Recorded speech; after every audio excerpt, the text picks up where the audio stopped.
Hello guys, thanks for tuning in to this video, and today is just going to be kind of just enjoying the Xv250 with all the mods and stuff we done to it. I ain't actually did a video like this in a long time since the 3-wheeler. So as you can see over here, I actually fitted the action camera onto my bike.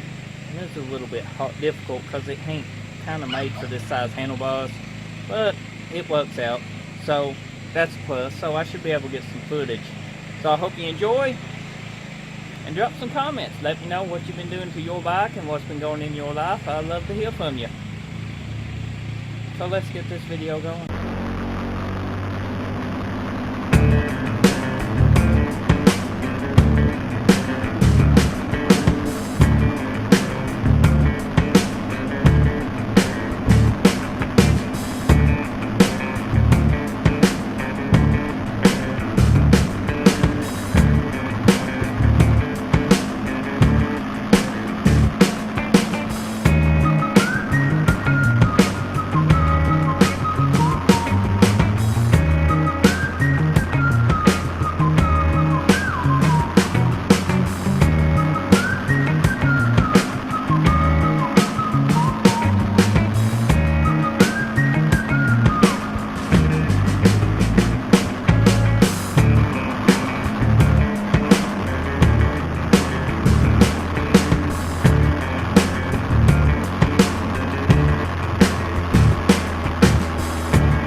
So I don't know how much we actually recorded on the video, but we have to adjust my headlight. It's kind of shining up in the air and it is getting dark.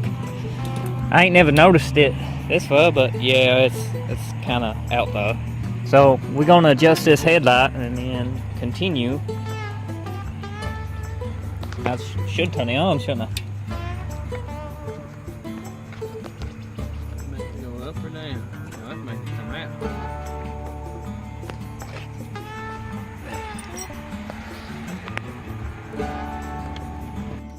Okay guys, hope you enjoyed the footage. Next time I'll remember to charge my action cam. I kind of just mounted it on the bike and grabbed it and kind of just had just enough charge to do a little stuff. But hopefully you get an idea. And how the Xv250 runs. I had a little trouble. Picked up some dirt in the pilot jet, I guess, and it gave me a little trouble, but it straightened right out. And pretty well rode the bike for about 4 hours after that, and it didn't act up. Did very good. So hope you enjoyed this video. Let me know what you think about it, if I should make more videos like this. And be sure to hit that subscribe button if you're new. Appreciate it if you do. Thank you for watching.